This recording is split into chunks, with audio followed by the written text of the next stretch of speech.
What's up, guys? Welcome back to the channel. Once again, we're back in the garage, and tonight I want to do a quick review on my new go-to ski boot, the K2 Team Recon. If that's something you guys want to see, stay tuned.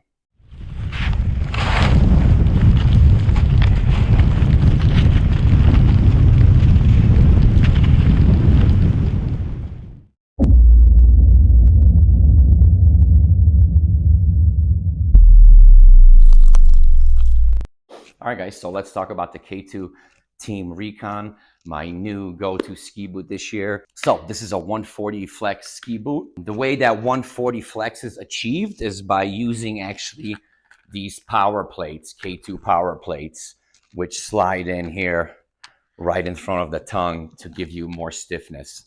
So take these out, I believe you lose some of the stiffness and maybe brings the boot back down to 130 flex, but I'm actually experimenting running without these right now, and I'm really enjoying the boot. K2 Recon Team, technically 140 flex when you are using the power plates.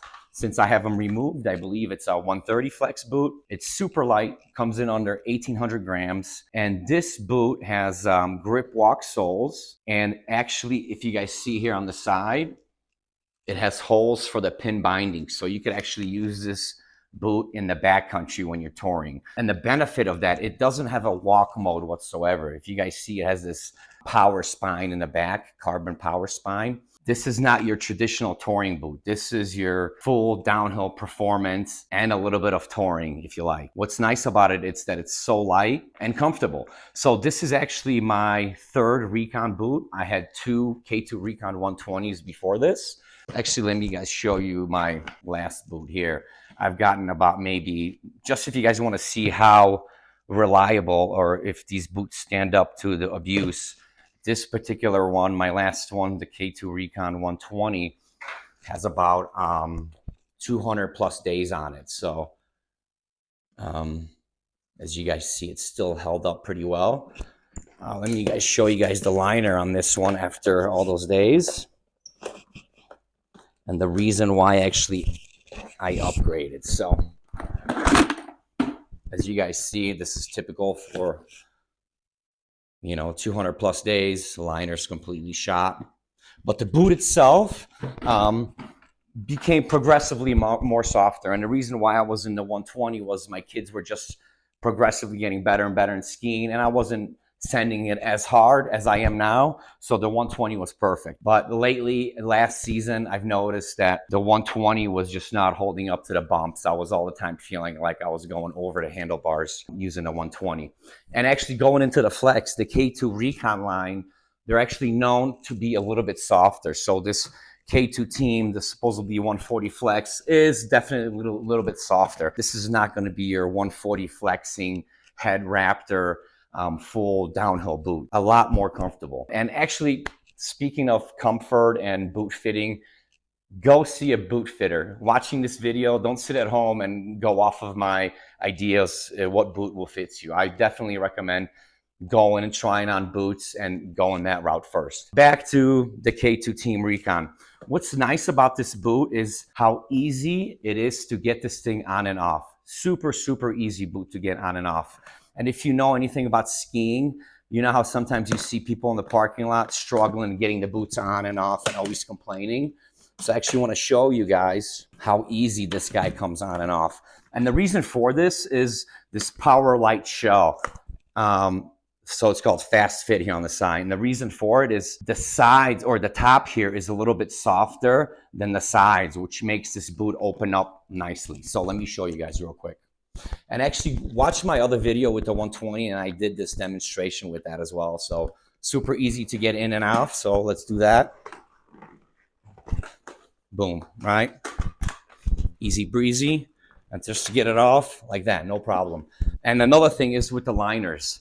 A lot of times with the older boots, you would struggle to get the liners out and whatnot. That's not the case with the K2 Recon. So let me show you guys that again. Super easy. And since I got this thing out, let me guys show you the liner. PowerFit Pro. It's heat moldable. And actually, I haven't gotten heat molded yet. And In the past, I've molded them myself in the oven, which I also do not recommend on doing. That's probably what I'll end up doing with this one. So let me put this guy back and show you guys how easy this goes back in.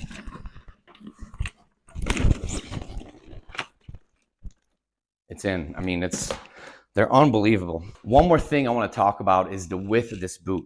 So in the past, I've gotten the K2 Recons in MV, which means medium, I believe medium width, which is a 100 millimeter last, 100 millimeter boot width. The new ones, I actually went with LV, meaning 98 in width. So for reference, we got the 98, we got the 100. I've noticed that the 100 was a little bit too loose for me after it heats up and whatnot after doing a lot of riding. Actually, I've never knew this in the past, and maybe you do, and this is super crazy. I never knew that when you buy a boot, let's say 100 millimeter last like this one, it's 100 millimeter last in their base model dimensions. So for example, K2 uses 26.5. So in 26.5, this boot is a 100 millimeter last. When you go up in size, the boot actually gets wider and wider. This boot in a 27.5 was actually a 101 last, wider than 100. And my feet are exactly 102. I decided to go with the 98, which then theoretically in 27.5 boot is gonna be a 100 millimeter last. With these K2 boots being on the looser side, how I would describe these boots as being super comfy out of the box. I've never actually had them professionally fitted, never did any professional adjustments to them or anything like that. Just right out of the box, I put them on, I ski. The only thing I actually end up changing is my soles. That's the first thing I get is, you know, I order a pair of new soles on Amazon, take the old ones out, lay them over the top, cut them out just to give me something a little bit softer than the stock ones. So yeah, with that said, 98 last, meaning 98 width here. My foot is at 101. These fit perfectly with plenty of room to spare. So it's not like I'm wearing these like, oh my God, they're so tight. Actually, right out of the box, the first day I had these on, went skiing for about 4 hours and then took a day off and then went consecutively 5 days straight and no complaints whatsoever. Once again, my third K2 Recon. Yeah, I hope that if you guys found this video helpful, maybe you decide to subscribe to my channel, maybe you leave a comment, maybe you leave me thumbs up or down, and I'll see you guys in the next video. Thanks for watching.